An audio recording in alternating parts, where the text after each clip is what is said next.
అందరికీ నమస్తే అండి. నేరాలు అరికట్టడం, నేరాలను నియంత్రించడం పోలీసుల పని. సో అందుకు చట్టాలు ఉన్నాయి. కానీ ఆ చట్టాలను పోలీసులు ఫాలో అయ్యి చట్టపరంగా చర్యలు తీసుకోవాలంటే వాళ్ళకి రాజకీయ ఒత్తిళ్ళు ఉండకూడదు. కంప్లీట్గా ఫ్రీ హ్యాండ్ ఉండాలి. అలా రాజకీయ ఒత్తిళ్ళు ఉండకూడదు అంటే ముందుగా రాజకీయ నాయకులే తప్పు చేయకూడదు. కానీ మరి రెండు తెలుగు రాష్ట్రాల్లో ఈ మధ్య జరిగిన 2 ఇన్సిడెంట్స్ పొలిటీషియన్స్ బుద్ధి ఏ విధంగా ఉంటుంది అనేది బయటపెడుతుంది. అఫ్కోర్స్ పొలిటికల్ క్రైమ్స్ మన రాష్ట్రాల్లో కామనే. పొలిటీషియన్స్ పిల్లలు పొలిటీషియన్స్ ఇటువంటి నేరాలు చేసి తప్పించుకొని తిరగడం కామనే. అయితే ఈ జరుగుతున్న సంఘటనలు దాని నుంచి బొకాయించిన తీరు కొంచెం వెరైటీగా, ఇటువంటి వాళ్ళు మన నాయకుల, ఇటువంటి వాళ్ళ మన వ్యవస్థలో భాగం అనిపిస్తుంది. ఇప్పుడు బండి సంజయ్ గారు కేంద్ర హోంశాఖ సహాయ మంత్రి. సో అత్యంత కీలకమైన పదవి. సో ఆయన చేతుల్లో వ్యవస్థలు ఉంటాయి. దేశం మొత్తం మీద పోలీస్ వ్యవస్థ ఆయన చెప్తే పనిచేయాల్సిందే. అటువంటిది వాళ్ళ కుమారుడి మీద అతి తీవ్రమైన ఆరోపణ వచ్చింది. మేబీ ఇక్కడ 18 ఏళ్ల కంటే చిన్నవాళ్ళు, అంటే మైనర్లు, వాళ్ళ ఇష్టపూర్వకంగా ఉన్నా అది ఫోక్సో కిందకు వస్తుంది. ఫోక్సో చట్టం అదే చెప్పింది. ఇక్కడ సోషల్ మీడియాలో ఆ భగీరథ్ అండ్ బండి సంజయ్ గారు అనుచరులు బీజేపీ వాళ్ళు నేను ట్విట్టర్లో కొన్ని వీడియోలు చూశాను. ఆ అమ్మాయి అంట భగీరథ్కి అన్నం తినిపిస్తుందంట. అంటే సోషల్ మీడియాలో కొన్ని వీడియోలు చూసి ఆ అమ్మాయిని కూడా ట్రోల్ చేస్తున్నారు. ఇదిగో ఈ అమ్మాయి ఇంత ఓపెన్గా ఉంది, ఇంత క్లోజ్గా ఉంది, అత్యాచారం చేశాడని ఎలా, అత్యాచార ప్రయత్నం చేశాడని, లైంగిక దాడి చేశాడని ఎలా అంటారు అని చెప్పి కొంత సర్క్యులేట్ చేస్తున్నారు. సోషల్ మీడియాలో వీడియోలు అవి సర్క్యులేట్ చేస్తున్నారు ఆ అమ్మాయి ఫేస్ కనిపించకుండా.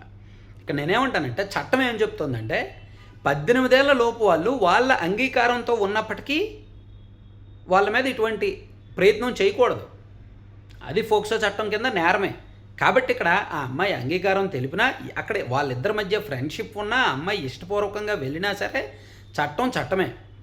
సో ఇక్కడ సరే ఇది ఇలా చెప్తున్నారు, కొంతమంది అలా పోస్ట్ చేస్తున్నారు. ఇంకో వెర్షన్ ఏముంది, బండి సంజయ్ గారి వెర్షన్ ఏముంది, రాజకీయంగా మమ్మల్ని టార్గెట్ చేస్తున్నారు, మేము ఎదగడం ఇష్టం లేని వాళ్ళు పనిగొట్టుకొని అసత్య ప్రచారం చేస్తున్నారు, వాళ్ళు బ్లాక్మెయిలర్స్, ఆ అమ్మాయి పేరెంట్స్ మాతో బేరం పెట్టారు, 5 కోట్లు అడిగారు అని చెప్పి ఇదంతా కూడా హనీ ట్రాప్ వ్యవహారం, ఇదంతా కూడా ఫేక్ అని చెప్తున్నారు. ఇంకోటి ఏం చెప్తున్నారు, 50,000 ఇచ్చాము అని చెప్తున్నారు.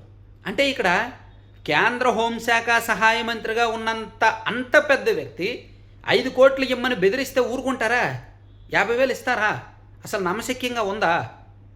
ఏమాత్రమైనా నమ్మశక్యంగా ఉందా చెప్పండి? అసలు అంత స్థాయి వ్యక్తిని ఎవరండి బెదిరిస్తారు? నిప్పులేందో పొగరాదన్నట్టు వీళ్ళ తప్పు ఏదో లేనిదే వాళ్ళు బేరానికి వస్తారా, బెదిరిస్తారా? వీళ్ళ తప్పు ఏదో లేనిదో వీళ్ళు 50,000 ఇవ్వడానికి ఒప్పుకుంటారా? ఇస్తారా 50,000? సో మొత్తానికి ఇది చాలా గమ్మత్తైన కేసు అనమాట. సో దీనిలో తెలంగాణ ప్రభుత్వం ఏర్పాటు చేసిన సిట్ దర్యాప్తు ఏ విధంగా ఉంటుందనేది చూద్దాం. ఎందుకంటే ఫోక్సో కేసు చాలా పెద్ద కేసు. అందులో కేంద్ర హోంశాఖ సహాయ మంత్రి కుమారుడి మీద నమోదైందంటే మాత్రం దేశవ్యాప్తంగా సంచలనమైన కేసే. అందుకే నేషనల్ మీడియా కూడా దుమ్మెత్తిపోస్తుంది. మరోవైపు కడప జిల్లాకు చెందిన ఒక కేసు చూడండి. నిత్యానంద్ రెడ్డి వైఎస్ఆర్ కాంగ్రెస్ పార్టీ హయాంలో డిప్యూటీ మేయర్గా ఉన్నారు. ఆయన కడప డిప్యూటీ మేయర్గా. ఆయన వైసీపీ కార్యకర్త పెద్ద దస్తగిరి కేసులో నిందితుడిగా ఉన్నారు. నిజానికి మొన్న మధ్య పెద్ద దస్తగిరి భార్య అండ్ ఇంకొంతమంది వాళ్ళు వచ్చి అసలు నిత్యానంద్ రెడ్డి గారికి ఈ కేసుకి సంబంధం లేదు అని చెప్పారు. అసలు ఇది కేసుకి రాజకీయపరమైన సంబంధమే లేదు, అసలు మాకు శత్రువులు ఎవరూ లేరు, రియల్ ఎస్టేట్లో శత్రువులు ఎవరూ లేరు అని చెప్పారు. కానీ నిత్యానంద రెడ్డి వెళ్ళి పోలీసులకు లొంగిపోయారు. ఈరోజు ఏ తప్పు లేకపోతే ఆయన ఎందుకు లొంగిపోతారు? కోర్టులో ఫైట్ చేయొచ్చుగా, న్యాయపరంగా ఫైట్ చేయొచ్చుగా, ఎందుకు లొంగిపోవాలి? అండ్ ఆయన ఏమీ చెప్పలేదుగా నాకు సంబంధం లేదని. అంటే ప్రయత్నించారు, బయట నుంచి ఆయన బయటకు వెళ్ళిపోయి బయట నుంచి ప్రయత్నించారు. పెద్ద దస్తగిరి భార్య చేత అలా చెప్పిస్తే అడ్డంకులు తొలగుతాయని. కానీ పోలీసుల చేతికి అన్ని ఆధారాలు దొరికిపోయాయి. కాల్ రికార్డ్స్ చూశారు, లొకేషన్ రికార్డ్స్ చూశారు, వీళ్ళిద్దరి మధ్య లావాదేవీలు చూశారు, ఆర్థిక వ్యవహారాలు చూశారు, డాక్యుమెంట్లు చూశారు. అన్నీ చూసిన తర్వాత ఎస్ ఇతను అని కన్ఫర్మ్ చేసుకున్నారు కాబట్టే పోలీసుల దగ్గర ఆధారాలు ఉన్నాయి కాబట్టే దర్యాప్తు చాలా డెప్త్గా లోతుగా వెళ్ళింది కాబట్టే ఇంకా తప్పించుకునే అవకాశం లేదు కాబట్టే నిత్యానంద రెడ్డి వచ్చి లొంగిపోయారు. అంటే ఇట్లా ఇక్కడేమో అతిపెద్ద నేరం మర్డర్ కేసు, అదేమో ఫోక్సో నేరం.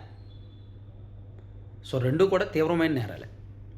ఇక్కడేమో ఒక డిప్యూటీ మేయర్, అక్కడేమో కేంద్ర సహాయ మంత్రి కుమారుడు. సో ఇద్దరు కూడా ఒప్పుకోలేదు. మ్యాక్సిమం బుకాయించడానికి తప్పించుకోవడానికి ట్రై చేశారు.